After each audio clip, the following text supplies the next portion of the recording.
2018 പുറത്തിറങ്ങിയ മനോഹരവും വ്യത്യസ്തവുമായ ഒരു പ്രണയകഥയുള്ള സിനിമയെ കുറിച്ചിട്ടാണ് നമ്മൾ ഇന്ന് സംസാരിക്കാൻ പോകുന്നത്. ഈ സിനിമ അവസാനം വരെ കാണണം, കാരണം അത്ര അടിപൊളി സിനിമയാണിത്. ഒരു കാലഘട്ടത്തിന് തന്നെ ആവശ്യമായിട്ടുള്ള ഒരു സിനിമയാണെന്നും എനിക്ക് തോന്നുന്നുണ്ട്. സിനിമയുടെ പേര് സർ. ഹിന്ദി ഭാഷയിലാണ് ഇത് റിലീസായിട്ടുള്ളത്. സിനിമയുടെ മുഴുവൻ പേര് ഇസ് ലവ് ഇനഫ് സർ എന്നാണ്. 2018 ഈ സിനിമ പുറത്തിറങ്ങിയത്. ഞാൻ നേരത്തെ പറഞ്ഞ പോലെ സിനിമയുടെ തുടക്കത്തിൽ തന്നെ നായികയാണ് കാണിക്കുന്നത്. അവള് ഗ്രാമത്തിൽ നിന്ന് മറ്റൊരു നഗരത്തിലേക്ക് പോകാനായിട്ട് റെഡി ആവുകയാണ്. നായിക ഇപ്പോ ഹസ്ബൻഡിന്റെ വീട്ടിലാണ് താമസിക്കുന്നത്. വിവാഹം കഴിഞ്ഞ് 4 മാസം മാത്രമേ ആയിട്ടുള്ളൂ. പക്ഷെ അതിനുള്ളിൽ ഭർത്താവ് മരിച്ചുപോയി. ഇപ്പോൾ ഭർത്താവിന്റെ കുടുംബത്തെയും സ്വന്തം കുടുംബത്തെയും ഒരുമിച്ച് സംരക്ഷിക്കേണ്ട നിർബന്ധിതാവസ്ഥയിലാണ് നായിക. അവൾ എന്തിനാണ് ഇപ്പോൾ പുറത്തേക്ക് പോകുന്നതെന്ന് നോക്കിയാൽ, മുംബൈയിലെ ഒരു പണക്കാരുടെ ഒരു കുടുംബത്തിൽ വീട്ടുജോലിക്കായി ചേരാൻ പോവുകയാണ്. അതിനാണ് അവൾ നാട്ടിൽ നിന്ന് വെളിയിൽ പോകുന്നത്. നായികയുടെ അനിയത്തിയുടെ പഠന ചെലവ്, ഭർത്താവിന്റെ വീട്ടിലേക്ക് കുറച്ച് പണം നൽകി സഹായിക്കണം എന്നൊക്കെയുള്ള ഒരു പ്രതിസന്ധി ഘട്ടത്തിലാണ് നായിക ഈ ഗ്രാമത്തിൽ നിന്ന് മറ്റൊരു നഗരത്തിലേക്ക് പോകുന്നത്. നായികയെ ബസ് സ്റ്റാൻഡിൽ കൊണ്ടുവിടാൻ ഒരാൾ വരുന്നു.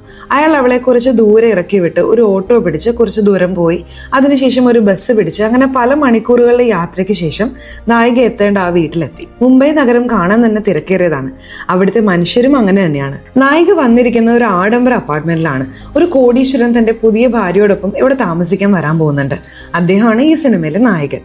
ആ അപ്പാർട്ട്മെന്റിലാണ് നായിക ഇപ്പോൾ വന്നിരിക്കുന്നത്. വന്ന ഉടനെ തന്നെ ആ വീട്ടിലെ സാധനങ്ങളെല്ലാം തുടച്ചു വെച്ച് മേശയൊക്കെ വൃത്തിയാക്കി എല്ലാ ജോലികളും ചെയ്യുന്നുണ്ട്. അവിടെയുള്ള ഒരു ഡ്രൈവറാണ് നായികയ്ക്ക് ഈ ജോലി ശുപാർശ ചെയ്തത്. അന്ന് രാത്രി തന്നെ നായകൻ ആ വീട്ടിലേക്ക് വരുന്നു. എന്നാൽ അയാൾ പുതുതായി വിവാഹം കഴിച്ചു വരുമെന്നാണ് നായിക കരുതിയത്. പക്ഷെ അത് നടന്നില്ല. നായകനും അവന്റെ കാമുകിയും തമ്മിൽ എന്തോ പ്രശ്നമുണ്ടായി. അതിനാൽ കല്യാണം നടന്നില്ല. വിവാഹ നിശ്ചയം കഴിഞ്ഞ് കല്യാണം നടക്കേണ്ട ഒരു സാഹചര്യമായിരുന്നു. നായകൻ വിവാഹം കഴിക്കാൻ പോകുന്ന പെൺകുട്ടി ചതിച്ചതിനാൽ ഈ കല്യാണം നിന്നുപോയി. നായകൻ അപ്പാർട്ട്മെന്റിനുള്ളിൽ വന്നതിന് ശേഷം ഭക്ഷണം കൊടുക്കാമെന്ന് പറഞ്ഞ് നായിക അങ്ങോട്ടേക്ക് ചെല്ലുന്നു. പക്ഷെ കല്യാണം മുടങ്ങിയ ദേഷ്യത്തിലാണ് നായകൻ. അത് കണ്ടപ്പോൾ തന്നെ നായികയ്ക്ക് മനസ്സിലായി ഇപ്പോൾ ഭക്ഷണം കൊടുക്കുന്നത് ശരിയല്ലെന്ന് കരുതി അവൾ അത് തിരികെ കൊണ്ടുപോകുന്നു. നായകൻ ഒരു ഗ്ലാസ് എടുത്ത് അതിൽ മദ്യം ഒഴിച്ച് തന്റെ ദുഃഖം പുറത്തു പറയാനാവാതെ മനസ്സിൽ കരഞ്ഞുകൊണ്ടിരിക്കുന്നു. നായിക പോയി കിടന്നുറങ്ങി. അപ്പോൾ എന്തോ ഒരു ശബ്ദം കേൾക്കുന്നുണ്ട്. എന്താണെന്ന് എഴുന്നേറ്റ് നോക്കുമ്പോൾ നായകൻ മദ്യപിച്ച് സോഫയിൽ നിന്ന് താഴെ വീണതാണ്. പുതപ്പ് പോലും പുതയ്ക്കാതെ കിടക്കുന്ന നായകന് നായിക അവിടെയുള്ള ഒരു ബെഡ്ഷീറ്റ് എടുത്ത് പുതപ്പിച്ചു കൊടുക്കുന്നു. അടുത്ത ദിവസം രാവിലെ നേരത്തെ എഴുന്നേറ്റ് അവിടെയുള്ള സാധനങ്ങളെല്ലാം മടക്കി വെക്കുകയാണ്. നായകൻ എഴുന്നേറ്റ് ജോലിക്ക് പോയെന്ന് തോന്നുന്നു. അവൻ കുടിച്ച് ബാക്കി വെച്ച ആ കുപ്പിയും ഗ്ലാസും സിഗരറ്റ് പാക്കറ്റും എല്ലാം എടുത്ത് നായിക വൃത്തിയാക്കി വീട് വീണ്ടും ഭംഗിയാക്കുന്നു. അല്ല, നായകൻ ജോലിക്ക് പോയിട്ടില്ല, വീട്ടിൽ തന്നെയുണ്ട്.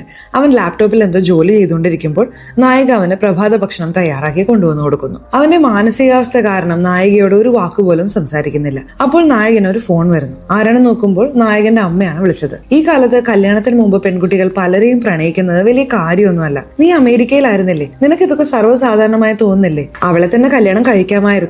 നിനക്കൊരു നല്ല ജീവിതമാണ് നഷ്ടപ്പെടുത്തിയത് എന്ന് നായകന്റെ അമ്മ ചോദിക്കുന്നു. ഇത് കേട്ടതും അവൻ ദേഷ്യത്തിൽ എഴുന്നേറ്റ് പുറത്തേക്ക് പോകുന്നു. അവന്റെ അപ്പാർട്ട്മെന്റിന് താഴെയുള്ള ഒരു പുഴയുടെയോ കടലിന്റെയോ തീരത്തുള്ള ഒരു പെട്ടിക്കടയിൽ പോയി സിഗരറ്റ് വാങ്ങി വലിക്കാൻ ശ്രമിക്കുന്നു. എന്നാൽ തീപ്പെട്ടി കൊള്ളി കത്തുന്നില്ല. അവന്റെ ജീവിതം മാത്രമല്ല, ഒരു തീപ്പെട്ടി പോലും അവനെ ചതിക്കുകയാണ്. അത്രയ്ക്ക് നിരാശയിലാണ് നായകൻ. തന്റെ ജീവിതത്തെക്കുറിച്ച് ഒരുപാട് സ്വപ്നങ്ങൾ കണ്ടിരുന്ന നായകന് ഈ വഞ്ചന താങ്ങാനാവുന്നില്ല. അതേസമയം നായികയുടെ അവസ്ഥ ഒന്ന് ഓർത്തു നോക്കൂ. കല്യാണം കഴിഞ്ഞ് 4 മാസത്തിനുള്ളിൽ ഭർത്താവിനെ നഷ്ടപ്പെട്ട് തന്റെ കുടുംബത്തെ രക്ഷിക്കാൻ അവൾ ഇവിടെ കഷ്ടപ്പെടുകയാണ്. നായകന്റെ അമ്മ അപ്പാർട്ട്മെന്റിലേക്ക് വരുന്നു. ഫോണിൽ സംസാരിച്ചത് കാരണം നായകൻ ദേഷ്യത്തിലാണല്ലോ, അത് സമാധാനിപ്പിക്കാൻ വന്നതായിരിക്കാം. വന്ന ഉടനെ നായികയോട് റൂമിലെ AC ഓണാക്കാൻ പറയുന്നു. നായകൻ എവിടെയെന്ന് ചോദിച്ചപ്പോൾ അവനിപ്പോൾ പുറത്തു പോയതാണെന്നും ഉടൻ വരുമെന്നും നായിക പറയുന്നു. അവൾ പറഞ്ഞതുപോലെ നായകനും വീട്ടിലെത്തുന്നു. അമ്മ അവനെ ഉപദേശിക്കുകയാണ്. നായകൻ ഇത്രയും ക്ഷമയോടെ ഇരിക്കുന്നതിന് മറ്റൊരു കാരണമുണ്ട്. നായകന്റെ അനിയന് അസുഖമായതുകൊണ്ടാണ് അവൻ ഇവിടെ വന്നത്.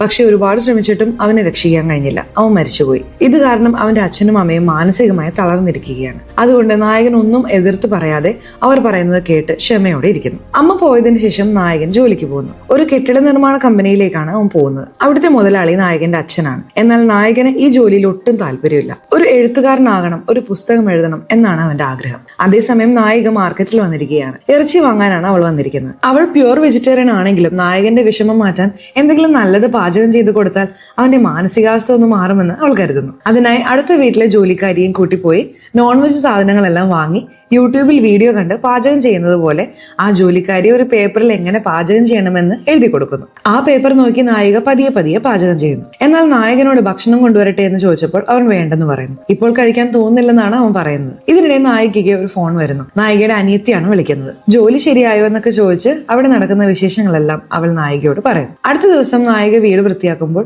നായകൻ ഒരു സൈക്കാട്രിസ്റ്റിനോട് സംസാരിക്കുന്നത് കേൾക്കുന്നു. അപ്പോൾ നായിക ഭക്ഷണം കൊണ്ടുവരട്ടെ എന്ന് ചോദിച്ചപ്പോൾ ആ സ്ത്രീ എന്തോ പറയുന്നു. നായികയുടെ മുഖം വാടുന്നു. സോറി പറഞ്ഞ് അവൾ അവിടെ നിന്ന് പോകുന്നു. ആ സ്ത്രീ പോയതിനു ശേഷം നായകൻ തന്നെ മുൻകൈ എടുത്ത് ഭക്ഷണം കൊണ്ടുവരാൻ നായികയോട് പറയുന്നു. അവൾ അവന് വേണ്ടി പ്രത്യേകം പാചകം ചെയ്ത മട്ടൻ കറി കൊണ്ടുവന്ന് കൊടുക്കുന്നു. എങ്ങനെയുണ്ട്, നല്ലതാണോ എന്ന് ചോദിക്കുമ്പോൾ നായകൻ വളരെ നന്നായി പാചകം ചെയ്തിട്ടുണ്ടെന്ന് പറയും. അതേസമയം നായിക മറ്റൊരു കാര്യം കൂടി നായകനോട് ചോദിക്കുന്നു. അവൾക്ക് തയ്യൽ പഠിക്കാൻ ആഗ്രഹമുണ്ട്. ഉച്ചഭക്ഷണത്തിന് ശേഷമുള്ള 2 മണിക്കൂർ സമയം കിട്ടിയാൽ ക്ലാസ്സിൽ പോയി വരാമെന്ന് പറയുന്നു. നായകൻ അതിന് സമ്മതിക്കുന്നുണ്ട്. ഇത് കേട്ടപ്പോൾ നായികയ്ക്ക് വളരെ സന്തോഷമായി. അവളും അടുത്ത വീട്ടിലെ ജോലിക്കാരിയും കെട്ടിടത്തിന്റെ ഏറ്റവും മുകളിലത്തെ നിലയിൽ നിന്നാണ് സംസാരിക്കാറ്. അവിടെ നിന്നുള്ള കാഴ്ച അതിമനോഹരമാണ്. നടുക്ക് കടലും ചുറ്റും എണ്ണിയാൽ തീരാത്തത്രയും കെട്ടിടങ്ങളും. അടുത്ത ദിവസം നായിക തയ്യൽ ക്ലാസ്സിൽ പോകുന്നു. ഒരു പ്രായമായ ആളാണ് പഠിപ്പിക്കുന്നത്. വന്ന ഉടനെ തയ്യലിനെ കുറിച്ച് പഠിപ്പിക്കുമെന്ന് കരുതിയപ്പോൾ മുകളിലെ റൂമിലെ പഴയ സാധനങ്ങൾ വൃത്തിയാക്കാൻ അയാൾ പറയുന്നു. വേറെ വഴിയില്ലാതെ നായിക അത് ചെയ്യുന്നു. സ്റ്റൈലായ വസ്ത്രങ്ങൾ തയ്ക്കാൻ പഠിക്കാനാണ് അവൾ വന്നതെങ്കിലും അയാൾ ആ ജോലി അവൾക്ക് കൊടുക്കുന്നില്ല. ബസ്സിൽ പോകുമ്പോൾ നായിക ഒരു ബൊട്ടീക്ക് കാണുന്നു. അവിടെ കളർഫുൾ ആയ ഡ്രസ്സുകളൊക്കെ അടുക്കി വെച്ചിരിക്കുന്നത് കാണാൻ വളരെ ഭംഗിയുണ്ട്. അതുപോലെ ഒരു കട സ്വന്തമാക്കണമെന്നാണ് നായികയുടെ ആഗ്രഹം. അപ്പാർട്ട്മെന്റിൽ കോളിംഗ് ബെൽ അടിക്കുന്നു. നായകന്റെ ഡ്രൈവറാണ്. വിവാഹ നിശ്ചയത്തിന് ലഭിച്ച സമ്മാനങ്ങൾ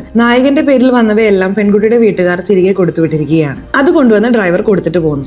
എന്നാൽ നായകന് ആ സമ്മാനങ്ങൾ തുറന്നു നോക്കാൻ പോലും താല്പര്യമില്ല. അപ്പോൾ നായിക പറയുന്നു, ഇതെല്ലാം ഞാൻ വേസ്റ്റ് റൂമിൽ കൊണ്ടുപോയി വെക്കാമെന്ന്. ഇത് കേട്ടപ്പോൾ നായകന് സന്തോഷമായി. അവൻ പറയാതെ തന്നെ നായിക അവന്റെ മനസ്സ് മനസ്സിലാക്കി. എന്തൊക്കെയായാലും ഈ സംഭവം നായകനെ വല്ലാതെ ബാധിച്ചിട്ടുണ്ട്. അവൻ ഒട്ടും സന്തോഷവാനല്ല. അപ്പോഴാണ് നായകനോട് ഒരു കാര്യം പറയുന്നത്, തന്റെ ജീവിതത്തെക്കുറിച്ച്. 19-ാം വയസ്സിൽ വിവാഹിതയാവുകയും 4 മാസത്തിനുള്ളിൽ ഭർത്താവിനെ നഷ്ടപ്പെടുകയും ഇന്ന് കുടുംബത്തിന് വേണ്ടി കഷ്ടപ്പെടുകയും ചെയ്യുന്നതിനെ കുറിച്ച്. ഭർത്താവിന്റെ കുടുംബത്തിനും സ്വന്തം കുടുംബത്തിനും വേണ്ടി ഒരുമിച്ച് അധ്വാനിക്കേണ്ട അവസ്ഥ എന്റെ ജീവിതവുമായി താരതമ്യം ചെയ്യുമ്പോൾ നിങ്ങളുടെ ജീവിതത്തിൽ സംഭവിച്ചത് ഒന്നുമല്ല. ഇങ്ങനെ ദുഃഖിച്ചിരുന്നാൽ എന്തെങ്കിലും മാറുമെന്ന് കരുതുന്നുണ്ടോ? ഇല്ല. ജീവിതത്തിൽ എന്ത് പ്രശ്നം വന്നാലും മുന്നോട്ട് പോയിക്കൊണ്ടേയിരിക്കണം എന്ന് നായകനെ ഉപദേശിക്കുന്നു. അപ്പോഴാണ് താൻ എത്ര തെറ്റായ വഴിയിലൂടെയാണ് പോകുന്നതെന്ന് അവന് മനസ്സിലാവുന്നത്. അടുത്ത ദിവസം പതിവില്ലാതെ നായകൻ സുഹൃത്തുക്കളോടൊപ്പം ബാഡ്മിന്റൺ കളിക്കാൻ പോകുന്നു. നായികയുടെ ഉപദേശം കാരണം അവൻ പഴയ കാര്യങ്ങൾ മറന്നു തുടങ്ങിയിരിക്കുന്നു. ഇവിടെ നായിക തയ്യൽ ക്ലാസ്സിൽ പോകുമ്പോഴും ആ പ്രായമായ ആൾ അവളെ പഠിപ്പിക്കുന്നില്ല. ഒരു ബ്ലൗസ് കൊടുത്ത് അതിന് ചേർന്ന തുണി വാങ്ങി വരാൻ പറയുന്നു. നായിക ബസ് പിടിച്ച് ഒരുവിധം അത് വാങ്ങി വരുന്നു. വൈകിയതിന് നായകനോട് ക്ഷമ ചോദിക്കുന്നു. എന്നാൽ അതൊന്നും കുഴപ്പമില്ലെന്ന് നായകൻ പറയുന്നു. അടുത്ത ദിവസം നായകൻ കൺസ്ട്രക്ഷൻ സൈറ്റിൽ പോകുന്നു. പക്ഷേ അവൻ ആ ജോലി ഇഷ്ടമല്ലാത്തതുകൊണ്ട് അച്ഛനോട് നേരിട്ട് പറയുന്നു. പിന്നീട് വീണ്ടും നായിക തയ്യൽ ക്ലാസ്സിൽ പോകുന്നു. അന്നും അയാൾ മറ്റൊരു തുണി വാങ്ങി വരാൻ പറഞ്ഞപ്പോൾ നായികയ്ക്ക് ദേഷ്യം വന്ന് ആ തുണി അയാളുടെ മുഖത്തേക്ക് വലിച്ചെറിഞ്ഞിട്ട് നിങ്ങളുടെ ക്ലാസ്സും വേണ്ട ഒന്നും വേണ്ട എന്ന് പറഞ്ഞിട്ട് വീട്ടിലേക്ക് വരുന്നു. അവളുടെ റൂമിലിരുന്ന് ടിഫിൻ ബോക്സിൽ സ്വരുക്കൂട്ടി വെച്ച പണം വീട്ടിലേക്ക് അയക്കാനായി എണ്ണുകയാണ്. നായകന് ഭക്ഷണം വിളമ്പി കൊടുക്കുമ്പോൾ അവൾ ദുഃഖിച്ചിരിക്കുന്നത് കണ്ട് നായകൻ കാര്യം ചോദിക്കുന്നു. എന്നാൽ അവൾ ഒന്നുമില്ലെന്ന് പറയുന്നു. അടുത്ത വീട്ടിലെ ജോലിക്കാരി നായികയോട് പറയുന്നുണ്ട്, തയ്യൽ ക്ലാസ്സിൽ പോകാൻ തന്റെ കയ്യിലുള്ള പണം തരാമെന്നും ജോലി കിട്ടിയ ശേഷം തിരികെ തന്നാൽ മതിയെന്നും. ഇത് കേട്ട് നായികയ്ക്ക് വളരെ സന്തോഷമാവുന്നു. നായകൻ 2 ദിവസത്തേക്ക് പുറത്തു പോകുന്നു. ആ സമയത്ത് നായികയും ആ ജോലിക്കാരിയും കൂടി സ്കൂട്ടിയിൽ പുറത്തുപോയി ക്ലാസ്സിലേക്ക് ആവശ്യമായ സാധനങ്ങൾ വാങ്ങുന്നു. അന്ന് രാത്രി തന്നെ നായകൻ തിരിച്ചു വരുന്നു. അടുത്ത ദിവസം നായിക മാർക്കറ്റിൽ പോയി പച്ചക്കറി വാങ്ങി പുതിയ തയ്യൽ ക്ലാസ്സിൽ ചേരുന്നു. അത് വെറും തയ്യൽ ക്ലാസ് മാത്രമല്ല, ഫാഷൻ ഡിസൈനിങ് പഠിപ്പിക്കുന്ന ഒരിടമാണ്. ആദ്യത്തെ ക്ലാസ് കഴിഞ്ഞ് സന്തോഷത്തോടെ വീട്ടിലേക്ക് വരുന്നു. അന്ന് വീട്ടിലൊരു പാർട്ടി നടക്കുന്നുണ്ടെന്നും അതിനു വേണ്ട സാധനങ്ങൾ തയ്യാറാക്കാനും നായകൻ നായികയോട് പറയുന്നു. നായകന്റെ സുഹൃത്ത് ഒരു പെൺകുട്ടിയെ നായകന് പരിചയപ്പെടുത്താൻ കൊണ്ടുവരുന്നു. ആ സമയത്ത് നായിക അബദ്ധത്തിൽ ആ പെൺകുട്ടിയുടെ ദേഹത്ത് കാപ്പി ഒഴിക്കുന്നു. അവൾ ദേഷ്യപ്പെടുന്നു. നായിക ക്ഷമ ചോദിച്ചെങ്കിലും അവൾ അത് കേൾക്കാൻ തയ്യാറായിരുന്നില്ല. നായിക ഒരു വേലക്കാരി ആയതുകൊണ്ടാണ് അവൾ അങ്ങനെ പെരുമാറുന്നത്. ഇത് നായകന് ഒട്ടും ഇഷ്ടപ്പെടുന്നില്ല. അതോടെ ആ ബന്ധം അവിടെ അവസാനിക്കുന്നു. നായിക ക്ലാസ്സിൽ പഠിച്ച കാര്യങ്ങൾ വെച്ച് ഒരു ഡ്രസ്സ് തയ്ക്കുന്നു. അത് ധരിച്ചു നോക്കാൻ അവളുടെ റൂമിൽ ചെറിയ കണ്ണാടിയേ ഉള്ളൂ. നായകനില്ലാത്തതുകൊണ്ട് അവന്റെ റൂമിലെ വലിയ കണ്ണാടിയിൽ നോക്കാൻ പോകുന്നു. അപ്പോൾ നായകൻ അങ്ങോട്ടേക്ക് വരുന്നുണ്ട്. അവനെ കണ്ടതും നായിക പേടിച്ച് തന്റെ റൂമിലേക്ക് ഓടിപ്പോയി പഴയ സാരി തന്നെ ഉടുത്തു വരുന്നു. താൻ ചെയ്ത് തെറ്റാണെങ്കിൽ ക്ഷമിക്കണമെന്ന് പറയുന്നു. എന്നാൽ നായകൻ അത് വലിയ കാര്യമൊന്നുമല്ല. നായകന്റെ സ്വഭാവത്തിൽ ഏറ്റവും പ്രത്യേകത ഇതാണ്, അവൻ ആരെയും സ്റ്റാറ്റസ് നോക്കി വിലയിരുത്തുന്നില്ല. എല്ലാവരോടും ഒരേപോലെയാണ് പെരുമാറുന്നത്.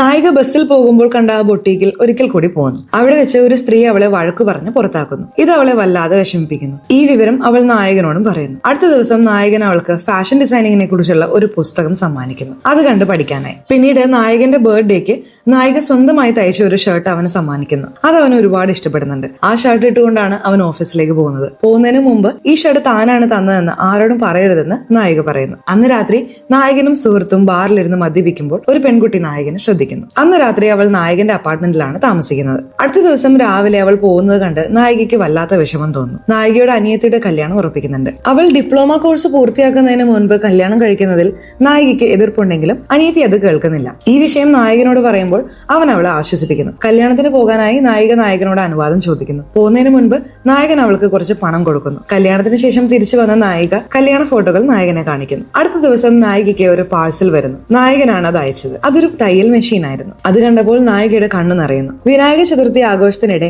നായിക സന്തോഷത്തോടെ നൃത്തം ചെയ്യുന്നത് നായകൻ കാണുന്നു. ലിഫ്റ്റിൽ വെച്ച് നായകൻ നായികയോട് പ്രണയാഭ്യർത്ഥന നടത്തുന്നു. അവളെ ചുംബിക്കുകയും ചെയ്യുന്നു. ആ സമയത്ത് ഒരു ഫോൺ കോൾ വരുന്നു. നായകന്റെ അമ്മയാണ് വിളിക്കുന്നത്. വീട്ടിലൊരു പാർട്ടിക്ക് സഹായിക്കാൻ വരാൻ പറയുന്നു. ഇവിടെ നടന്നത് ഒരു തെറ്റാണെന്നും അത് മറക്കണമെന്നും നായകനോട് പറയുന്നു. എന്നാൽ നായകൻ അവളെ വിടാൻ തയ്യാറല്ല. നിങ്ങളൊരു പണക്കാരനാണ്, നിങ്ങളുടെ വീട്ടുകാർ അത് സമ്മതിക്കില്ല, സമൂഹം അംഗീകരിക്കില്ല എന്നൊക്കെ പറഞ്ഞ് നായിക ഒഴിഞ്ഞു മാറുന്നു. നായകന്റെ സുഹൃത്തും ഈ ബന്ധം ശരിയാവില്ലെന്ന് ഉപദേശിക്കുന്നു. നായകന്റെ വീട്ടിലെ പാർട്ടിയിൽ വെച്ച് മറ്റു വേലക്കാർ നായികയെ കളിയാക്കുന്നു. ഇത് അവളെ വല്ലാതെ വേദനിപ്പിക്കുന്നു. ഇനി ഇവിടെ നിൽക്കുന്നില്ലെന്ന് പറഞ്ഞ് അവൾ സാധനങ്ങൾ പാക്ക് ചെയ്യാൻ തുടങ്ങുന്നു. നായകനും അവളെ ഇഷ്ടമാണെങ്കിലും സമൂഹത്തെ പേടിച്ച് അവൾ ആ ബന്ധം നിരസിക്കുന്നു. എത്ര നിർബന്ധിച്ചിട്ടും അവൾ അവിടെ നിന്ന് പോകുന്നു. അവൾ അനിയത്തിയുടെ വീട്ടിലേക്കാണ് അഭയം തേടുന്നത്. ഇവിടെ നായകൻ ഈ ജോലി ഇഷ്ടമല്ലാത്തതുകൊണ്ട് അമേരിക്കയിലേക്ക് തിരികെ പോകാൻ തീരുമാനിക്കുന്നു. അതിനിടയിൽ നായികയ്ക്ക് ഒരു ഫാഷൻ ഡിസൈനറുടെ അടുത്ത് നിന്ന് ഇന്റർവ്യൂവിന് ക്ഷണം ലഭിക്കുന്നു. അത് മറ്റാരുമല്ല, അന്ന് അവളെ വഴക്കു പറഞ്ഞ അതേ സ്ത്രീയാണ്. അവൾ നായികയോട് ക്ഷമ ചോദിക്കുകയും അവളുടെ കഴിവ് തിരിച്ചറിഞ്ഞ് ജോലി നൽകുകയും ചെയ്യുന്നു. നായകന്റെ ശുപാർശ മൂലമാണ് അവൾക്ക് ഈ ജോലി ലഭിക്കുന്നത്. ജോലി കിട്ടിയ സന്തോഷത്തിൽ നായകനെ കാണാനായി അവൾ അപ്പാർട്ട്മെന്റിലേക്ക് പോകുന്നു. എന്നാൽ അവിടെ ആരുമില്ല. വിഷമത്തോടെ നിൽക്കുമ്പോൾ അവൾക്ക് ഒരു ഫോൺ കോൾ വരുന്നു. അത് നായകനായിരുന്നു. അതുവരെ സാർ എന്ന് വിളിച്ചിരുന്ന നായിക ആദ്യമായി അവന്റെ പേര് അശ്വിൻ എന്ന് വിളിക്കുന്നു. ഇതിലൂടെ നായകന്റെ പ്രണയം അംഗീകരിച്ചുവെന്ന് നമുക്ക് മനസ്സിലാക്കാം. അവൾക്ക് ലഭിച്ച ജോലി അവൾക്ക് ആത്മവിശ്വാസം നൽകി. ഇനി സമൂഹത്തെ പേടിക്കാതെ തനിക്ക് ഇഷ്ടമുള്ളത് ധൈര്യത്തോടെ ചെയ്യാൻ കഴിയുന്ന ഒരു മാനസികാവസ്ഥയിലേക്ക് അവൾ എത്തി. ഈ ഒരു മനോഹരമായ ക്ലൈമാക്സോടെ സിനിമ അവസാനിക്കുന്നു. സിനിമ എങ്ങനെയുണ്ട്? ഇഷ്ടപ്പെട്ടോ? സിനിമയെ കുറിച്ചുള്ള നിങ്ങളുടെ അഭിപ്രായങ്ങൾ കമന്റ് ബോക്സിൽ തീർച്ചയായും രേഖപ്പെടുത്തണേ. ഇനി ചാനൽ സബ്സ്ക്രൈബ് ചെയ്യാതെയാണ് നിങ്ങൾ വീഡിയോ കണ്ടതെങ്കിൽ ചാനൽ ഒന്ന് സബ്സ്ക്രൈബ് ചെയ്ത് തൊട്ടടുത്തുള്ള ബെല്ലൈക്കൺ ഒന്ന് അമർത്തണേ. എന്നാലാണ് നമ്മൾ അപ്ലോഡ് ചെയ്യുന്ന പുതിയ വീഡിയോസ് നിങ്ങൾക്കരികിലേക്ക് ഉടൻ തന്നെ എത്തുകയുള്ളൂ. സോ ഇനി അടുത്തൊരു വീഡിയോയിൽ കാണുന്നവരെ ബൈ.